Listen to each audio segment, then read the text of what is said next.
Hey everybody, it's You Had to Ask, the show where I answer your questions. And this week my first question comes to me from Masked Malfrey, who says, Dear Steve, what is your take on the current surge of militant clashes in Iraq?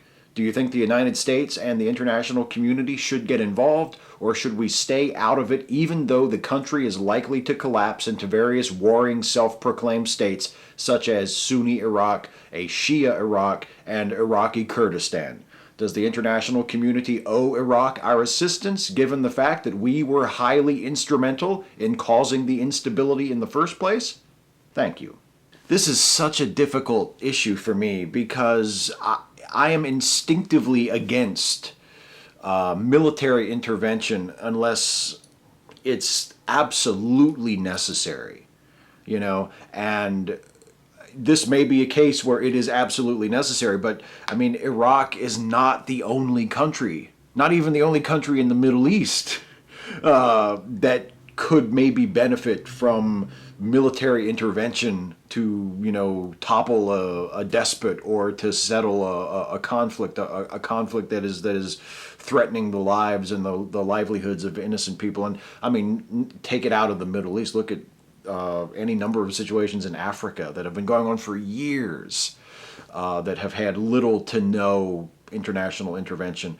So, I mean, it feels like we would be sort of picking and choosing and saying, okay, well, we'll intervene in this one, but this one, sorry, you guys are on your own. And that's the peril, the moral peril, the ethical peril of doing something like that. But at the same time, you're right. I mean, the international community and most specifically, most prominently the United States, is very much responsible for the current state of Iraq, for the instability. I don't know. This looks like a job for the UN. Remember the UN? Sean Davison. I've asked one question before, but I'm at a loss on this one. I've been trying to explain why there isn't a first member of a new species. Specifically, there was no first human. I've tried using the evolution of language analogy, no first Spanish speaker, and the stack of pictures analogy. Is there some reputable biologist who has explained it besides Joe Hansen, It's Okay to Be Smart, or Richard Dawkins? Can you think of a better way to explain this? I'm talking to a philosophy major, and he can't get past the logic of there was a point in time where there were no humans, now there are humans, therefore there was a first human. This actually came up in the video in my Ray Comfort series this week. I can't really think of another biologist or another analogy that you haven't tried, that as you mentioned in the question. I will say that the way I think of it, and what helps me to think of it, is to just make myself and make your philosophy student friend aware of the fact that our concept of species and our concept of ancestor species and descendant species and the separations that we make from one species to another, and that sort of line that we draw between them is an imaginary line. And when we draw it, we might want it to be a very sharp, distinct black line that separates species A from species B on either side. But in nature, that just isn't the way it works. Our sense of species, our concept of species, our phylogenetic tree, our system of taxonomy that we use to classify species is a model. And it's a very, very good model, a very useful model, and in many cases an incredibly accurate, precise model. But it fails us at certain points. And that is just one of the unavoidable limitations of such a model. In situations where a descendant species is emerging from an ancestor species, like for instance, when humans, as we know them, as we find ourselves today, were emerging from our most recent non-human ancestor, that was not a process that happened overnight. That was not a process that happened from one generation to the next generation. There was not a most recent non-human ancestor mother who gave birth to a baby that was human. That's just not the way it worked. It's a gradual process. And the best way to look at it is not in terms of, well, then there was a first human. It's more being able to look at an earlier generation and say, okay, this species was pre-human, a non-human ancestor, and then jump many generations ahead and say, and here are humans, and they're on the same line, and they're connected, they're related genetically, but the space in between is not necessarily possible to define when it ceases being this and it becomes this. I mean, I think the language metaphor you mentioned is the language analogy you mentioned is great. I also like the image of the colors, the fade from one color to another. If you start with blue on this end and red on this end, and the colors blend from blue to red, and in the middle you get something that is purple, but you can't pinpoint the exact point when it ceases being blue and it becomes purple, and then it ceases being purple and it becomes red. That's just not the way it works. It's a gradual gradient. And I think speciation works much the same way. So there was no true first human. It was a gradual thing. It was something that it accumulated and it grew over multiple generations. That line separating the last non-human ancestor from the earliest humans was not a sharp black line that was just drawn and separated them very cleanly and very crisply, like we might want it to be based on how we understand our taxonomy and our phylogenetic tree. It was a thick, fuzzy black line that was thick enough that it actually covered multiple generations just within the borders of the line itself.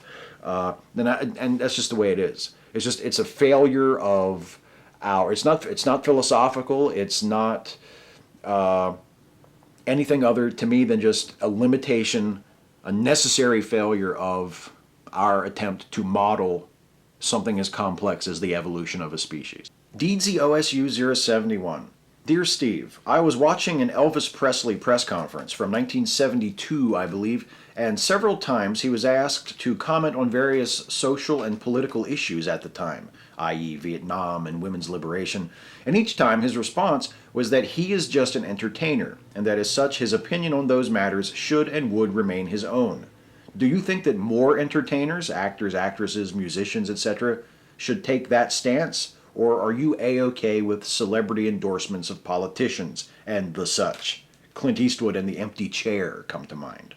I don't think celebrities should be expected to keep their political or social opinions to themselves. I mean, I don't think that a celebrity's opinion on a given social issue is any more important or relevant than anyone else's just because they happen to be a famous actress or actor or musician or whatever. But at the same time, I don't think it's worth less because of that either.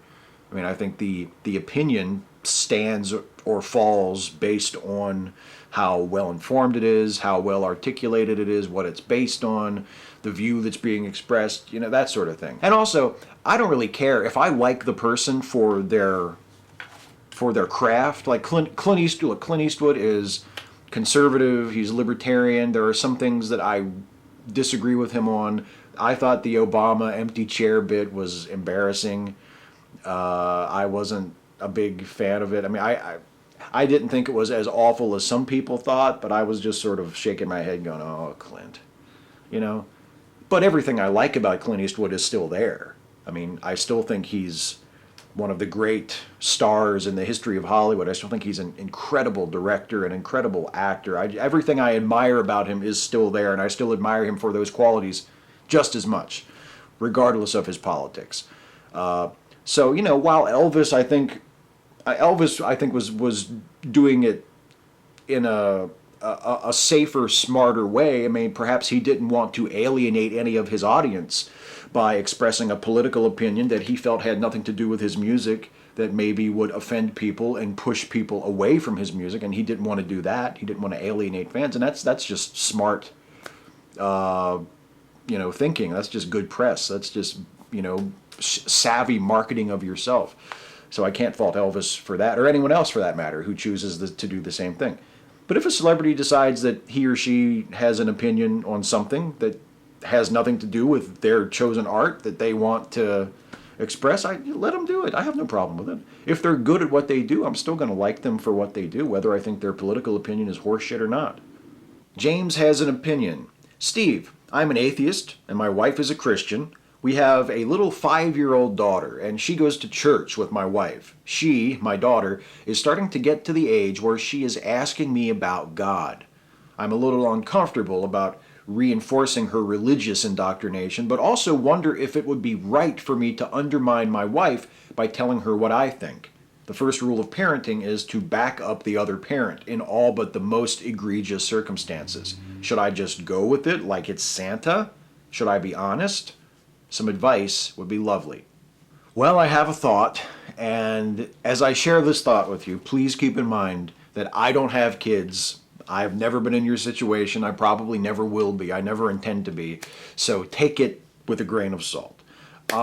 But my thought is that if your daughter asks you questions, you should answer them honestly. If your daughter asks you, Daddy, is God real?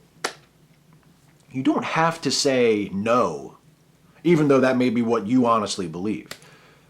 But you could say what you think. You could say, well, I don't think so. Your mom thinks so. A lot of people think so, and they have various reasons for thinking this. But personally, me, if you're asking what Dad thinks, I don't think so. And then if she wants to know why, you can maybe tell her why. As much as you could get into detail with a 5-year-old that she'd be able to comprehend that it would mean anything to her. But that's what I would say. That's how I would handle it. I would be honest with the kid about my atheism. I would not sugarcoat it. I would not soft pedal it. I would certainly not lie and say that I believed what Mommy believes if I didn't. But I would state it in terms of this is what I think. You know, this is just this is how Dad sees it. That to me is a fair way to do it. You're not undermining her. You're not saying, oh yeah, your mother, she's wrong, she's full of shit. All that Christian stuff is just deluded horseshit. Nobody in their right mind should ever believe that. That's nuts. Don't believe that. Because really a 5-year-old doesn't have the tools to sort through that and make those sorts of judgments for herself anyway, unless she's like incredibly precocious. So I would state it in terms of, well, this is what I think. You know, I would try that. And again, I don't have kids. I've never had kids. Take it for what it's worth. Jen Virtue. Hi, Steve. Since J.J. Abrams will be focusing on Star Wars, what do you think of director Roberto Orci taking the reins of Star Trek III? He promises that the next film will stay true to its roots as the next story heads the Enterprise back to deep space, i.e. the 5-year mission. I remember that you said you wish the series were more adventure-orientated. What do you want to see in Trek 3? Your thoughts? Orci has never directed a movie, you know? And the other thing that troubles me about Orci is that he, my understanding was always that of the creative team behind these 2 new Star Trek films, Orci was the one who was like the real hardcore Trekkie. He was the one who was like, you know, really, really close to the franchise, to the Star Trek stuff. And I'm not so sure that's a good idea, just given the history of the Star Trek film franchise. I mean, the best Star Trek films, to me, have been the ones that came from creators who were not that close to the source material. You know, the best Star Trek movies featuring the original cast, and really, it's still to me the best Star Trek movie that they've made so far. Star Trek II was directed and co-written by Nicholas Meyer, who was not really a Star Trek fan at all. You know, and he also came back and directed Star Trek VI, which was another, I felt, of the strongest of all the Star Trek movies, and certainly a favorite of mine. So the best Star Trek, for whatever reason, I think maybe because people can put themselves at a distance from it, they can see it for what it is, they can focus on telling stories and using these characters and these premises and these locations and situations to tell stories as opposed to fan service or living out, you know, fan fiction fantasies for themselves. Separation from the Star Trek material has been a strength in the past. You know, not being a hardcore Trekkie has been a point in the favor of the film in the past. So Orsi being like a huge Star Trek fan might actually not be the best idea. But the movie doesn't exist yet. I really don't know what it's going to be about. I have no idea if it's going to be great or if it's going to be horrible, or if much more likely it'll be somewhere in the middle. But yeah, to answer your other question, I would love for it to be more of an adventure movie. I would love for it to be them going out into space and discovering something new and getting caught up in an adventure with something that they haven't expected, that they haven't seen before. I thought the first two movies were excellent, but I would love to see like a classic old school Star Trek adventure movie, where they're just going out into uncharted territory and, let's see what happens. That's what I would love to see. Carice123. In light of the SCOTUS Hobby Lobby decision, I've been forcing myself to confront some of my own liberal assumptions and to question various other aspects of our modern democracy. But first, a couple of simplistic points. 1. Does this decision mean you Americans are going down a road to a destination where humans will be categorized as an inferior subclass of the genus corporation, with virtually as few rights as slaves used to have? 2. Is the idiocy of this judgment a sign that religion is steadily losing the battle for hearts and minds, or rather that it will be continued to be used as a weapon by the powerful to control the powerless? However, my main concerns have to do with what good my liberal angst actually does. Is there a danger of forums like this merely becoming a mutual back-scratching society where we feel morally and intellectually superior to all the conservatives and fools out there, while in fact watching supinely as human rights are stripped away? Are we too arrogant and self-indulgent? After all, this ill-considered rant is a good example of the latter. I think we are too arrogant and self-indulgent. And keep in mind, I'm saying that as a guy who runs a YouTube channel completely devoted to videos with him saying what he thinks about shit. So take that for what it's worth. But yeah, I agree with you. I do think there is a danger of us becoming complacent, of us just coming together on the internet through YouTube and Facebook and other web forums and just kind of grousing and bitching about things and sharing memes and posting photos and infographics and slapping ourselves on the back and go, we got it, those conservatives, what the fuck is wrong with those guys, right? And in reality, we don't ever really take meaningful action to change anything.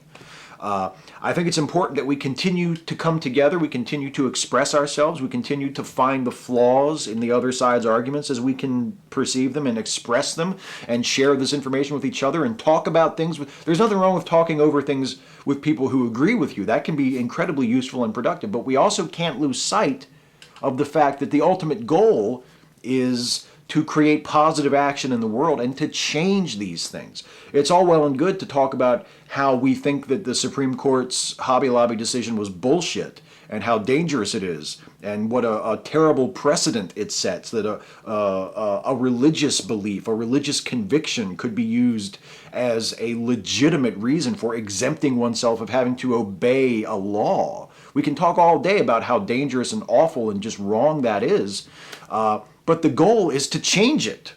Not just to sit around and bitch and go, this is bullshit, but to change it.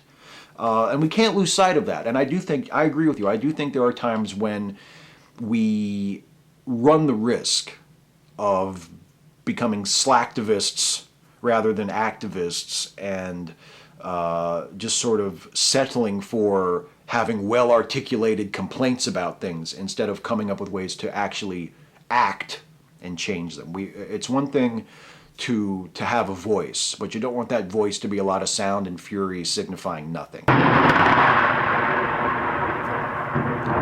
that, for instance. Which can only mean one thing, that it's time for the lightning round. Rapid fire questions, glib and adequate answers. It's not signifying nothing. It's signifying the start of this segment.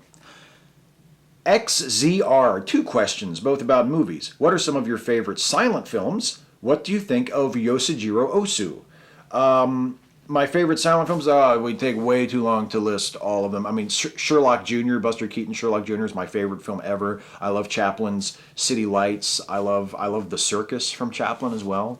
I love The Last Laugh by F.W. Murnau. I love Murnau's Nosferatu. I love Sunrise, A Song of Two Humans by Fritz Lang.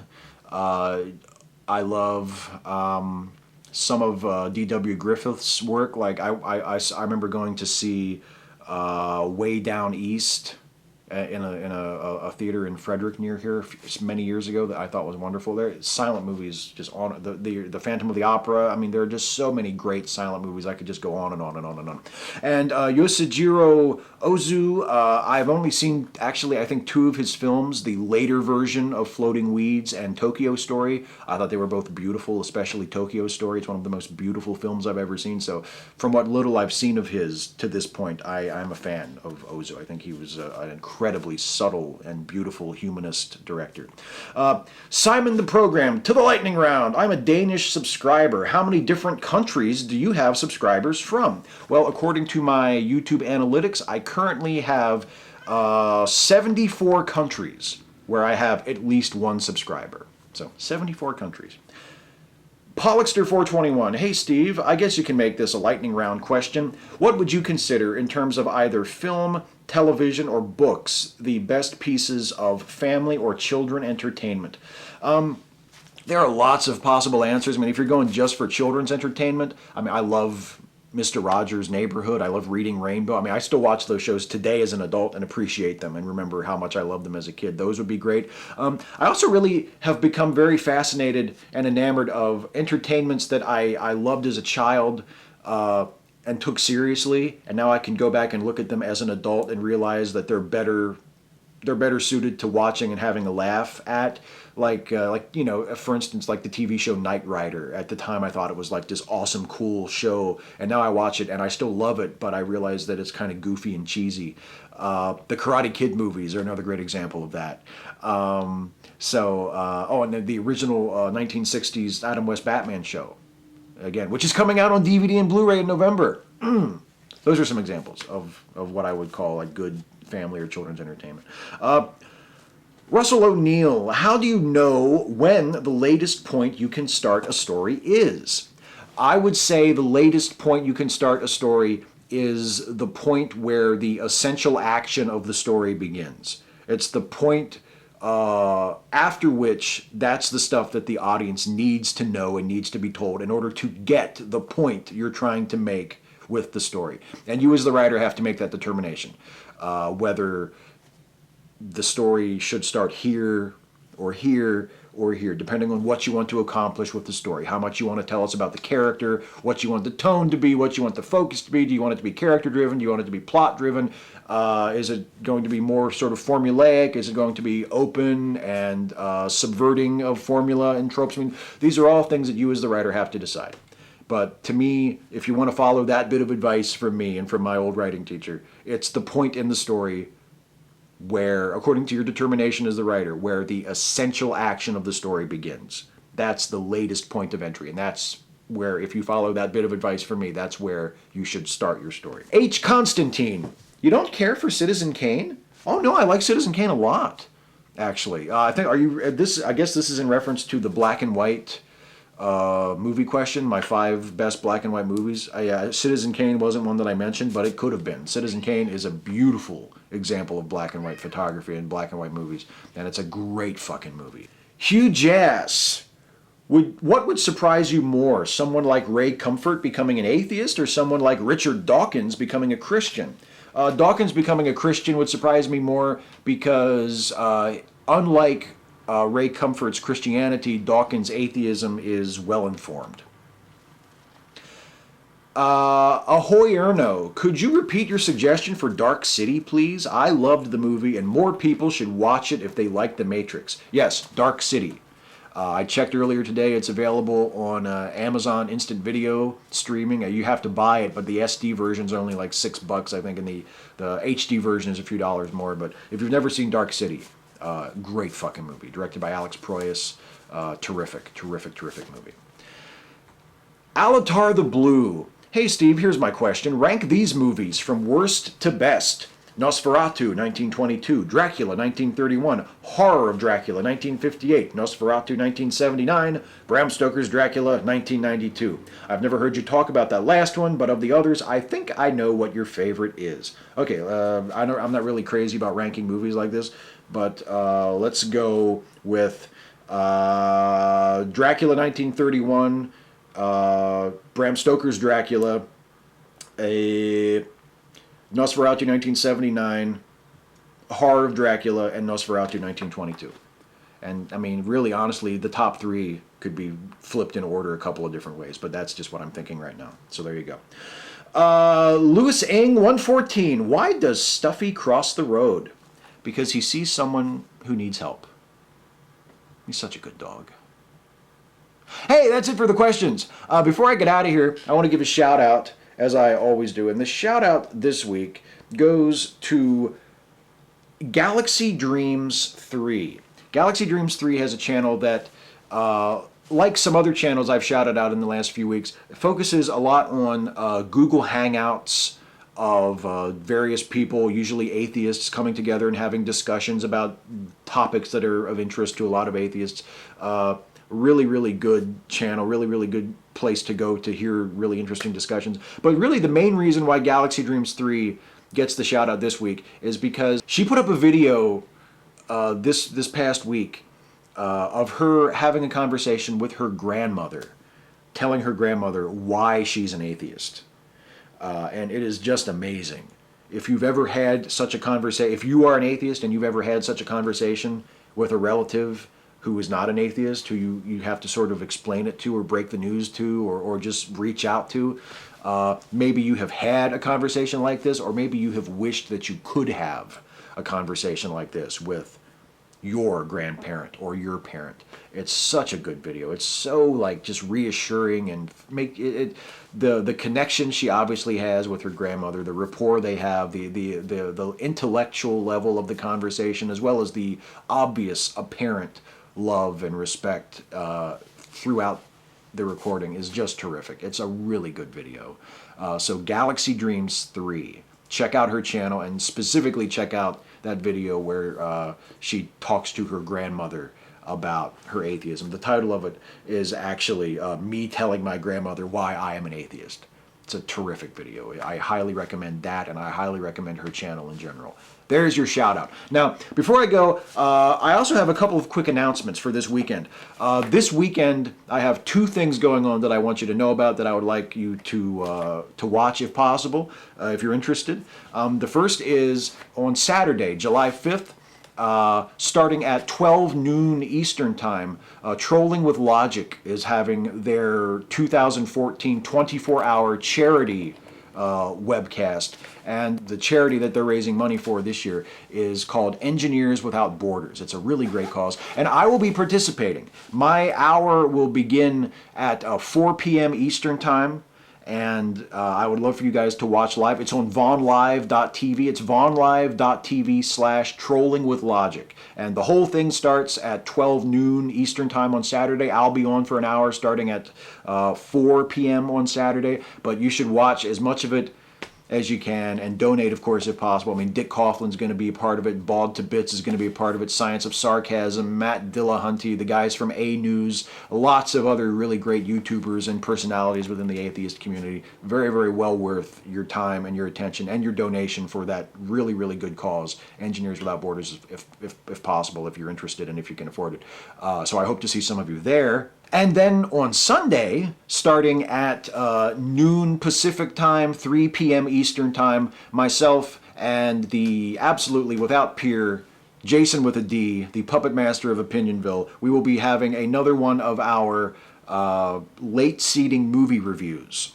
And these are Google Hangout shows that we do together, Jason and I, on Jason's YouTube channel. Go to Jason with a D's YouTube channel to watch it live or to watch it archived after it's over. And we talk for an hour about a movie that we both have an opinion about. Sometimes we both love the movie. Sometimes we disagree on it a little bit. But the movie we're doing this week, this Sunday, is Jaws. The classic Steven Spielberg horror thriller, one of arguably the first modern blockbuster film. We're going to talk for an hour or so about Jaws, and it's going to be a lot of fun. Jason and I have never talked about Jaws. In fact, it's been a long time since I've watched Jaws. I'm going to have to watch Jaws tomorrow to freshen up on it and to really put my thoughts about it in order. So, see you guys this weekend for those things. I will see you next week for this, some more of this shit. Please leave a comment on this video because I cannot do this without you. In order for me to answer your questions, you have to ask. So leave a comment on this video asking me your question for next time. Ask me anything about anything. Nothing is too serious, nothing is too silly, and I will answer as many of them as I possibly can in the next video. So until then, take care, guys, and I'll see you.